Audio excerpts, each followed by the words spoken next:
శ్రీమాత్రే నమ. జయ గురు దత్తాత్రేయ నమ. ఈ వీడియోలో మనం జూన్ 6వ తారీఖు వరకు కర్కాటక రాశిలో కుజగ్రహ సంచారం ఈ అబ్బాయిలు అమ్మాయిల యొక్క వివాహ వ్యవస్థ మీద, అలాగే ఆలస్య వివాహానికి కారణమైనటువంటి ఈ కుజగ్రహం ఈ కర్కాటక రాశిలో ఉండడం వల్ల ఎందుకు వివాహాలు ఆలస్యం అవుతున్నాయి, వివాహ సంబంధాలు కుదరకుండా, ముఖ్యంగా అబ్బాయిలు ఎందుకు వివాహంలో లేట్ అవ్వడం, వారి జీవితంలో సరిగ్గా సెటిల్ అవ్వలేకపోవడానికి కారణమైనటువంటి కుజగ్రహం ప్రస్తుతం కర్కాటక రాశిలో ఈ నెల అంటే ఇంచుమించు జూన్ 6వ తారీఖు వరకు ఆ రాశిలోనే ఉండడం జరుగుతూ ఉంటుంది.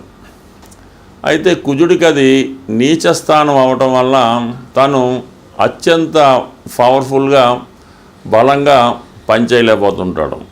సాధారణంగా వివాహం జరగడానికి, వివాహం తర్వాత అన్యోన్య దాంపత్యం ఉండడానికి కుజగ్రహం చాలా వరకు కారణమవుతూ ఉంటుంది.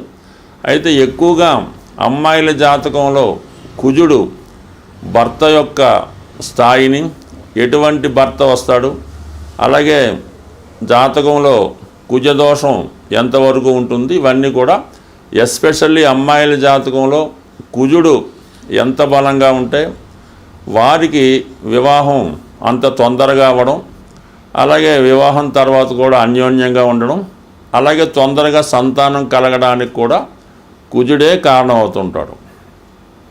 అయితే అబ్బాయిల జాతకంలో కుజుడు ఎంత బలంగా ఉంటే ఆ అబ్బాయి అంత తొందరగా జీవితంలో తొందరగా చదువు పూర్తి చేసి ఎంబటనే ఉద్యోగంలో చేరి వివాహం కూడా తొందరగా జరగడానికి, అంటే తొందరగా సెటిల్ అవ్వడానికి మగవారి జాతకంలో కుజుడు అత్యంత బలంగా ఉంటే ఆ బలం యొక్క స్థాయిని బట్టి అబ్బాయి యొక్క భవిష్యత్తు, అతని వివాహం, అతని క్యారెక్టరు ఇవన్నీ కూడా ఆధారపడి ఉంటాయి.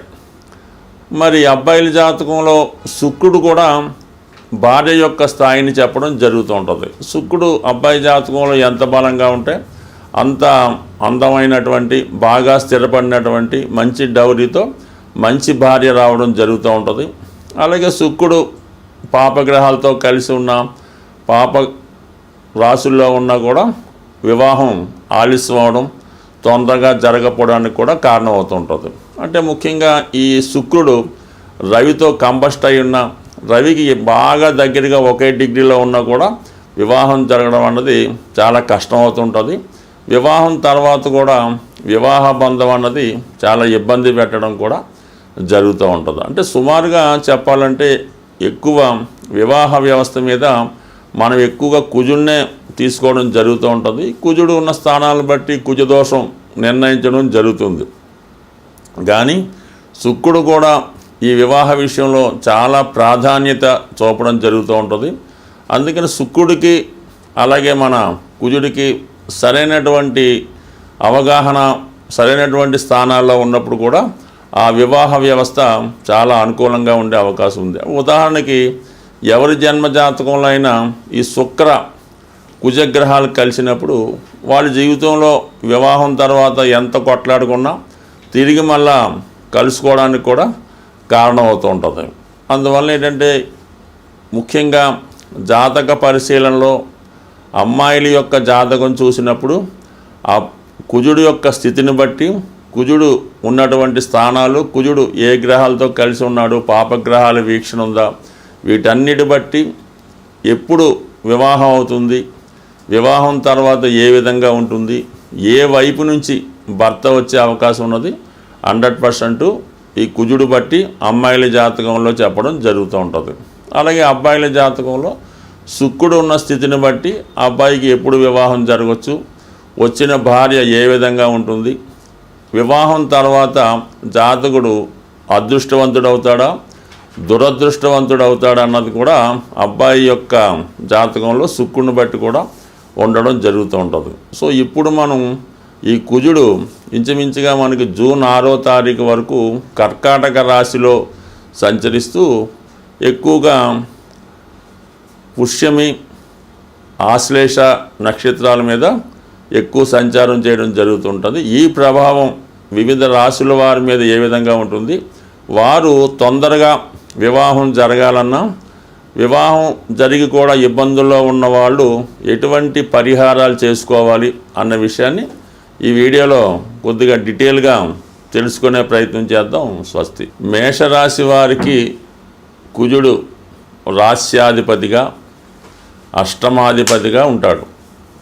అందుకని మేషరాశి వారికి ఎస్పెషల్లీ కుజుడు శుభుడు అవటం వల్ల ఏ భావంలో ఉన్నప్పటికీ కూడా 99% శుభ ఫలితాలు మాత్రమే ఇవ్వడం జరుగుతూ ఉంటుంది.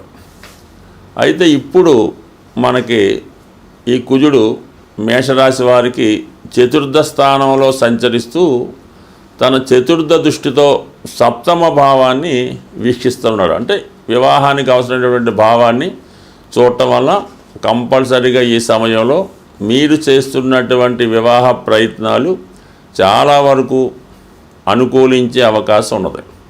అయితే ఇప్పుడు ఏమైందంటే మనకి రవి కుజుడి యొక్క రాశిలో ఉండడం వల్ల మరి ఈ కుజుడు సూర్యుని యొక్క ఫలితాలు కూడా ఇవ్వవలసి ఉంటుంది.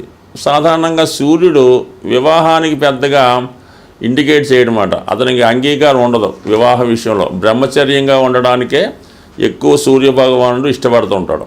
అయితే అక్కడ సప్తమ స్థానంలో కూడా రవి నీచపడుతూ ఉంటాడు.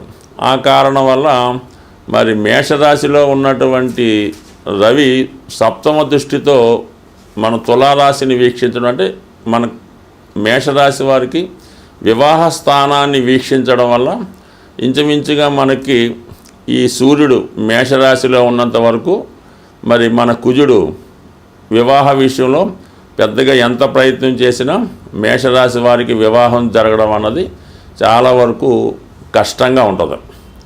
ఎప్పుడైతే మనకి ఇంచుమించుగా మనకి ఈ మే 15వ తారీఖు, మే 14వ తారీఖు దాకా అక్కడే ఉండి ఇంచుమించుగా మే 15వ తారీఖున రవి ఆ రాశి నుంచి మారడం జరుగుతుంది. అందుకని ఇప్పుడు వివాహ ప్రయత్నాలు చేస్తున్నవారు మే 15వ తారీఖున మీరు గట్టిగా మేషరాశి వారు వివాహ ప్రయత్నాలు చేస్తే మీ వివాహ ప్రయత్నం ఫలించే అవకాశం ఉంటుంది. అందువలన కంపల్సరీగా మీరు అప్పటి వరకు వెయిట్ చేసి అప్పుడు నిర్ణయం తీసుకుంటే వివాహం తొందరగా కుదిరే అవకాశం ఉన్నది. ఇక శుక్రుడు కూడా కొంతవరకు ఏంటంటే 12వ స్థానంలో సంచరిస్తూ ఉన్నాడు. శుక్రుడు 12వ స్థానంలో సంచరించడం అన్నది ఈ మేషరాశి వారు కొంతవరకు వివాహానికి అడ్డంకిగానే ఉండే అవకాశం ఉంది. ఎందుకంటే సప్తమాధిపతిగా ఉన్నటువంటి శుక్రుడు 12వ స్థానంలో ఉన్నాడు. అంటే తన రాశి నుంచి 6వ స్థానంలో ఉండడం వల్ల సాధారణంగా వివాహానికి ఇది అనుకూలత ఏర్పడదు. అలాగే వివాహం అయిన వారు కూడా చాలా వరకు ఏదో ఒక విభేదాల్లో, అభిప్రాయ భేదాల్లో ఉండే అవకాశం ఉన్నది.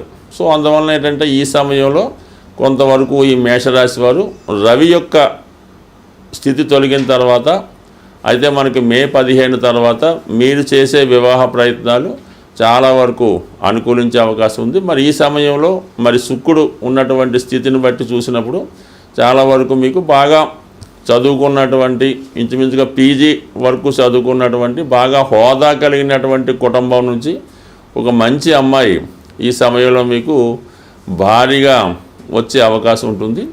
అంటే వివాహానికి గురుబలం కూడా అవసరం కాబట్టి మీరు ఈ శుక్రుడుతో పాటు గురువు కూడా మీకు ఈ నెల ఇంచుమించుగా 15వ తారీఖు వరకు ఈ కుటుంబ స్థానంలో ఉండి అక్కడ నుంచి 3వ స్థానానికి వెళ్తాడు. 3వ స్థానంలోకి వెళ్ళినటువంటి గురువు సప్తమాన్ని కూడా వీక్షిస్తూ ఉంటాడు అన్నమాట. ఇవన్నీ కూడా ఈ మేషరాశి వారికి ఈ మే 15వ తారీఖు తర్వాత వివాహానికి చాలా మంచి పరిస్థితులు అనుకూలంగా ఉన్నాయి. అయితే కుజుడి యొక్క కారకత్వాలు ఇంకా ఎలా ఉంటుందంటే భూములు, స్థిరాస్తులు ఇవన్నీ కూడా కుజుడు ఇచ్చే వాటిలో ఒకటి కాబట్టి అందుకనే చాలామందికి వివాహం జరిగినప్పుడు ఎక్కువగా ఈ భూమి కట్నంగా రావడం జరుగుతూ ఉంటుంది. కొంతమంది పెద్దవారు కూడా ఈ అబ్బాయికో అమ్మాయికో వివాహం జరిగినప్పుడు వారు ఈ అమ్మాయి పేరుతోనో అబ్బాయి పేరుతోనో కొంత ఆస్తిని కూడా రాయడం జరుగుతూ ఉంటుంది. అంటే దీన్ని బట్టి ఏంటంటే కంపల్సరిగా వివాహానికి భూమికి కుజుడికి సంబంధం ఉంటుంది. ఈ కారణం వల్ల ఏంటంటే మరి అష్టమాధిపతిగా రాష్ట్రాధిపతిగా ఉన్నటువంటి కుజుడు చతుర్థ స్థానంలో సంచరించడం వల్ల మీరు ఈ సమయంలో ఏదైనా ఒక ప్లేస్ నుంచి వేరే ప్లేస్లోకి మారడానికి, అలాగే మీ పేరుతో ఉన్నటువంటి ఏదైనా భూమి స్థిరాస్తి విక్రయించి వేరొక చోట కొనడానికి కూడా చాలా వరకు కుజుడి యొక్క అనుకూలత ఏర్పడుతుంది. కాబట్టి సాధారణంగా మరి ఈ మన మేషరాశి వారు ఈ సంవత్సరం వివాహం చేసుకోవడానికి ఎవరైతే రెడీగా ఉన్నారో వారి యొక్క వివాహ ప్రయత్నాలు మే 15 తర్వాత సక్సెస్ అయ్యే అవకాశం ఉన్నది. అంటే సంబంధం నిశ్చయం అయ్యే అవకాశం ఉన్నది. స్వస్తి. వివాహం ఆలస్యం అవుతున్నవారు, వివాహం తర్వాత భార్యాభర్తల మధ్య విభేదాలు ఉన్నవాళ్ళు, తొందరగా వివాహం కావాలన్నా ఏదైనా ప్రతిదానికి ఒక పరిహారం ఉంటుంది. కాబట్టి సాధ్యమైనంత వరకు ఈ సుబ్రహ్మణ్య స్వామి ఒకటి కారణం అవుతుంటారు, ఆంజనేయ స్వామి కూడా ఒకటి కారణం అవుతుంటుంది. అంటే మనకి కలియుగంలో హనుమాను తొందరగా అనుగ్రహించే గ్రహం కాబట్టి ముఖ్యంగా ఒక 8 మంగళవారాలు ఆంజనేయ స్వామి వారి ఆలయంలో 108 తమలపాకులు, ఒక 5 బాగా ముగ్గిన అరటిపళ్ళు, కొద్దిగా సింధూరం, ఒక కొబ్బరికాయ ఇవి తీసుకొని స్వామివారికి తమలపాకులతో అర్చన జరిపించి ఒక 8 మంగళవారాలు కంప్లీట్గా అర్చన చేయవలసి ఉంటుంది. మధ్యలో ఏదన్నా ఆటంకం వస్తే దాన్ని కంటిన్యూ చేసుకోవచ్చు. అయితే ముఖ్యంగా స్త్రీలు వేకువజామునే లేచి ఈ స్నానం చేసేటప్పుడు ఆ నీళ్ళలో కొద్దిగా పసుపు కలిపి మంగళ స్నానం చేసిందాకా తలక స్నానం అది చేయవలసి ఉంటుంది. సాంప్రదాయ దుస్తులు ధరించవలసి ఉంటుంది. కంపల్సరిగా గాజులు, అంటే మట్టి గాజులు, దాన్నే గాజులు అంటారు. 2 చేతులకు కూడా కనీసం ఒక చేతికి 8, ఒక చేతికి 8, అది ఎరుపు రంగు అయితే వెరీ బెటరు, ఆకుపచ్చ రంగు అయినా పర్వాలేదు. ఈ విధంగా వాళ్ళు సాంప్రదాయ దుస్తులతో సాంప్రదాయంగా ఈ పసుపు కలిపినటువంటి నీటితో స్నానం చేసి వాళ్ళు ఈ 8 మంగళవారాలు కంప్లీట్ చేయవలసి ఉంటుంది. మగపిల్లలు కూడా ఇంచుమించుగా సాంప్రదాయ దుస్తులతోనే చేయాలి. ఆ మంగళవారం కంపల్సరీగా నియమంగా ఉండాలి. ఆ ఒక్కరోజు మామూలుగా భూమి మీద సాపేసుకొని తలగడేసుకొని దుప్పటితో కప్పుకోవచ్చు. మన మంచం మీద కాకుండా విడిగా సెపరేట్గా పడుకొని ఈ 8 వారాలు పూర్తి చేయడం వల్ల కంపల్సరీగా 8వ వారం అవ్వకుండానే వివాహం జరిగే అవకాశం ఉంటుంది.